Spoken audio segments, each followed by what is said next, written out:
Las negociaciones por la ley ómnibus a esta hora, después de que esta mañana, bien temprano, a las casillas de correo de los principales jefes de los bloques dialoguistas, de alguna manera, llegara la versión final del proyecto de ley del Poder Ejecutivo. Lo cierto es que por ahora no hay acuerdo y sigue el tironeo respecto de algunos temas muy particulares, como por ejemplo las retenciones y algunas privatizaciones que están todavía sin cerrar para buena parte de la oposición. Vamos a repasar lo que terminó presentando el gobierno nacional, porque hay varios cambios. Sí, efectivamente, 141 artículos desaparecen afuera, como le gusta decir a Javier Milei, desaparecen del megaproyecto de ley ómnibus. Arrancamos por las jubilaciones, porque es uno de los debates más acalorados para tratar de conseguir el quórum y los votos. ¿Cómo quedó finalmente? Bueno, va a haber una fórmula de actualización.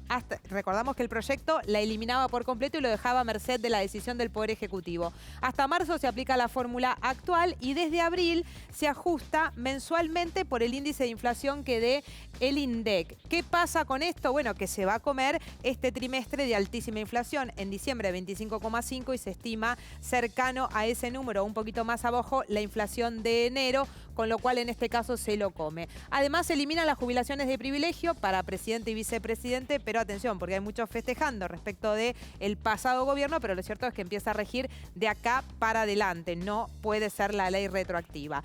Está todavía complicada la negociación, pero era uno de los cambios que pedía la oposición. El otro tema, eje central de la política económica de Javier Milei, la suba de retenciones. Bueno, se estableció, como ya estaba en el borrador del viernes pasado, 0% para 35 economías regionales. Pero ahora los gobernadores de provincias productivas, sobre todo, de lo que era Juntos por el Cambio, lo que están alertando es que no tocaron nada del resto de las uvas y eso es donde está la recaudación más grande. Carnes pasa del 9 al 15%, trigo y maíz pasa del 12% al 15%, girasol pasa del 7% al 15% y recordamos, soja y los derivados, los industrializados de la soja, como harina, aceite, pasa del 31 al 33%. A esta hora son los gobernadores aliados los que están más duros y cada hora que pasa endureciendo más la posición respecto de este tema en particular. Algunos directamente que ya han anunciado que así como está retenciones, de todas maneras no lo votan. ¿Qué pasa con las delegaciones legislativas, la famosa emergencia? Bueno, de las 11 iniciales quedaron 9, algunas se sacaron y se baja a 1 año y uno más prorrogable, no ya por el Poder Ejecutivo, como era el borrador del viernes, sino ahora por el Congreso. Lo que está alertando sin lugar a dudas Unión por la Patria, la oposición más dura respecto a este tema, es que finalmente todo lo que arreglan ahora, finalmente le dan la potestad en 1 año al presidente de la Nación de poder modificarlo con las delegaciones legislativas. De todas maneras, toma el guante de un reclamo que había sido de lo que se llama de alguna manera oposición dialoguista. Seguimos con otros de los cambios en este proyecto de ley ómnibus, privatizaciones. Bueno, YPF sale definitivamente de la lista. Y otras de las empresas son 41 las que estaban en el anexo del proyecto.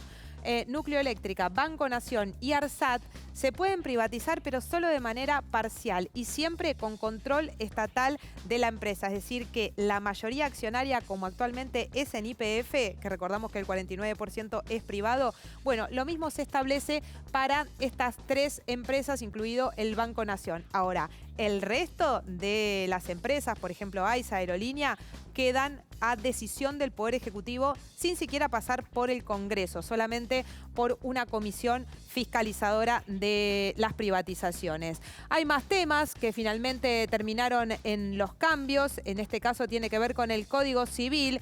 Era verdaderamente una reforma importante la que se proponía el proyecto. Solo queda el divorcio express. Recordamos que había sido muy crítico el ámbito judicial respecto de el cambio del Código Civil y pasa para sesiones ordinarias, es decir, lo saca directamente de la ley, la reforma a la ley de salud mental, la ley de sociedades, el traspaso de la justicia nacional también a la ciudad y toda la reforma electoral. No solo lo que cambiaba el sistema de elección y la composición de la Cámara de Diputados, que era lo más complicado para que votaran los aliados, sino también la eliminación de las PASO, donde había cierto consenso. Bueno, también se saca porque ahí el gobierno dice, bueno, no voy a dar esta pelea en medio de una negociación realmente muy complicado. Blanqueo de capitales, que hasta ahora sigue siendo otro de los temas de discusión porque no se coparticipa lo recaudado por el blanqueo de capitales. Lo que dicen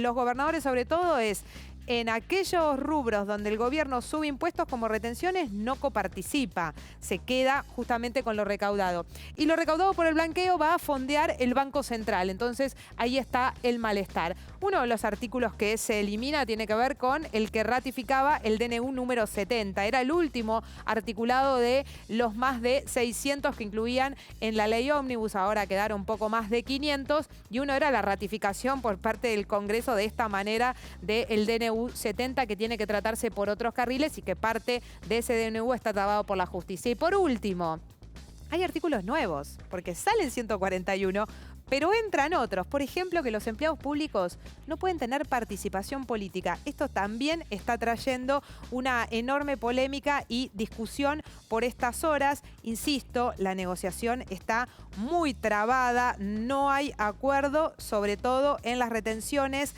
6:30 de la tarde empezó otra reunión del radicalismo, pero no hay ni siquiera consenso dentro de los mismos bloques que estaban dispuestos a darle el apoyo a Javier Milei para que pueda avanzar. La intención del Ejecutivo, sacar dictamen mañana. En estas circunstancias está muy difícil.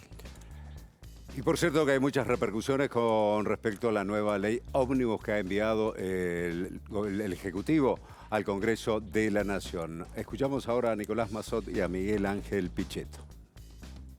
Lo que sí queremos expresar claramente que nuestra postura no es obstruir, es tratar de acompañar las demandas del pueblo argentino de cambio, y en ese espíritu vamos a estar trabajando hoy y mañana para tratar de construir el camino para debatir en el recinto.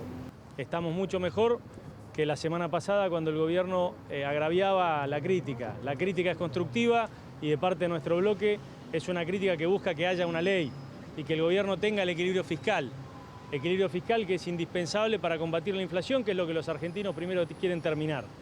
Desde ese lugar, también como representantes de las provincias y de los gobernadores, lo que queremos expresar es que hay una cierta inequidad en la ley respecto de que la mayor parte del ajuste lo pagan la nación con dinero de las provincias. Eso es algo que nosotros queremos corregir. Pero es importante que en estos momentos en donde los estados tienen que mirar a la sociedad y pedirle un esfuerzo, ese esfuerzo sea equitativo, sea parejo y no recaiga solamente, como en la primera propuesta del gobierno, en los jubilados, en los asalariados y en las economías regionales. Bien, y hay más repercusiones, por supuesto, porque a esta hora lo que sobran son las reuniones, los cruces de WhatsApp. Otro diputado, en este caso Carreño, también da su visión respecto de qué estarían dispuestos y qué no a aprobar. Bueno, la buena noticia es que estamos más cerca. Estamos más cerca porque el gobierno está negociando y por suerte ha aceptado un gran número de propuestas que le hemos hecho tratando de mejorar y darle orden. Por supuesto que nos sabe a poco algunas cosas, en otras nos dicen que cambiaron, pero cuando lo leemos no cambiaron. Estamos en ese proceso porque durante todo el día de hoy fuimos recibiendo respuestas. Yo creo que si el gobierno deja de encomendarse a las fuerzas del cielo y se encomienda a las fuerzas de la negociación y del buen trabajo legislativo para que esto sea posible, quiere decir que haya una real negociación con técnicos y papeles al frente, es totalmente posible, pero dependen esencialmente del proceso que lleva adelante el oficialismo, que en definitiva es quien está obligado a juntar los votos. Insisto, esto lo hacemos para cuidarlos, porque el peor de los mundos es que pasemos el dictamen, entremos al Congreso y ahí se le vayan cayendo los votos en todos los artículos.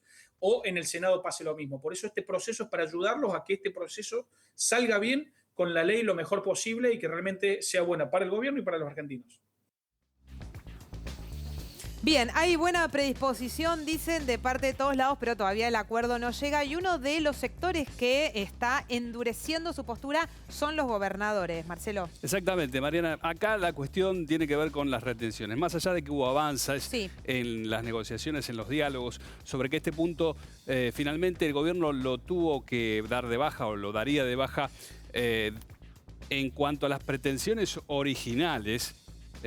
Por supuesto, esto sigue trabado. Por eso, uno de los gobernadores y de una de las provincias más productivas de la Argentina en lo que se refiere al sector agroexportador. Martín Yarlora, hablamos del gobernador de Córdoba, salió justamente a mostrarse con estos diputados de la oposición dialoguista, pero también nuevamente a refrendar lo que son estos límites que se le quiere poner al proyecto original del gobierno en cuanto a las retenciones. Si te parece, compartimos el testimonio del gobernador cordobés. A mí me parece muy importante en estos momentos de tanta crisis nacional y tan difíciles, por supuesto, buscar los consensos necesarios para que podamos tratar esta ley de una vez por todas, no dilatarla porque esto le está haciendo mal a la Argentina y claramente, bueno, con muchos puntos en los cuales nosotros no compartimos. Cuando uno busca una medida de bajar el déficit fiscal y trata de, sobre las retenciones, ver una medida impositiva, bueno, hay que innovar. Hay que buscar otra manera de cubrir ese bache financiero que produce justamente no votar las retenciones y cuidar las retenciones, cuidar el trabajo del interior de la Argentina. Rápidamente hay que emitir los dictámenes, me parece importante que la ley no se dilate, que se vote, hay artículos importantes que van a beneficiar a la Argentina y hay otros que no tienen sentido de estar, ¿no? Y también ahora lo que hay que tener es una capacidad de diálogo, de negociación, son horas cruciales y buscar alternativas superadoras para que se puedan cumplir los objetivos del gobierno nacional, pero que también se puedan cumplir los objetivos que tenemos de cuidar a los sectores productivos, porque gobernar, en fin, es generar trabajo. Yo no quiero la paz de un cierre de déficit fiscal, pero en el cementerio. Bueno, Yarlora, que además es un gobernador un poquito más aliado que el resto de los gobernadores aliados del gobierno de Javier Milei, con lo cual hay que prestarle atención a lo que viene diciendo. También Maximiliano Puyaro, el gobernador de Santa Fe, esto lo tuiteó el domingo: no voy a acompañar el aumento de retenciones, el gobierno acierta en terminar con el déficit y el despilfarro del pasado, pero repite el error al ponerle un pie en la cabeza de los que producen y son el sujeto de cambio que el país necesita. Estamos frente a un debate que puede cambiar el futuro del país y queremos que el cambio sea para bien, por eso tenemos que parar la pelota, tomarnos el tiempo necesario para discutir cada tema y cómo impacta en cada provincia y en cada sector. Las provincias productivas del interior queremos que al gobierno le vaya bien, por eso es fundamental sostener el diálogo. ¿Qué dicen los gobernadores? Lo de las economías regionales es un 5% de todo, digamos. No alcanza de ninguna manera para compensar lo que sería para el sector el resto de las uvas que son más importantes en los principales granos, por eso están saliendo de esta manera. Como moneda de cambio, a esta hora el gobierno está dejando trascender que enviaría mañana al Congreso de la Nación el proyecto de ley para reimponer impuesto a las ganancias, que ahora se va a llamar impuesto a los ingresos, bueno, va a tener otro nombre. Lo cierto es que eso se lo da como moneda de cambio a los gobernadores, pero los gobernadores dicen: el costo lo pagas vos, Javier Milei. Yo no voy a pagar el costo de hacerle pagar a un sector de los asalariados que se vieron beneficiados en los últimos meses con volver a pagar el impuesto a las ganancias. Sobre este punto, Sí. Mariana, le consultamos justamente a Yarlora cuando se enfrentó a la prensa y daba las explicaciones sobre lo que tiene que ver con la ley de bases o la ley ómnibus. En cuanto a ganancias, bueno, quiso poner paño frío. Más allá de que el gobierno ya está anunciando que va a presentar esta iniciativa para modificar lo que es el tema de ganancias, dijo: no mezclemos las cosas, no aceleremos los procesos. Primero Claro. tenemos que terminar de resolver y de negociar qué va a pasar con la ley ómnibus y después veremos el capítulo ganancias. ¿Y por qué? ¿Qué pasa con ganancias? Ganancias es coparticipable, por eso Milei dice: yo les devuelvo lo que en su momento Massa les sacó, pero ustedes sí o sí me aprueban esta ley. Bueno, una presión. El tema también con ganancias es quién pone la cara en el debate.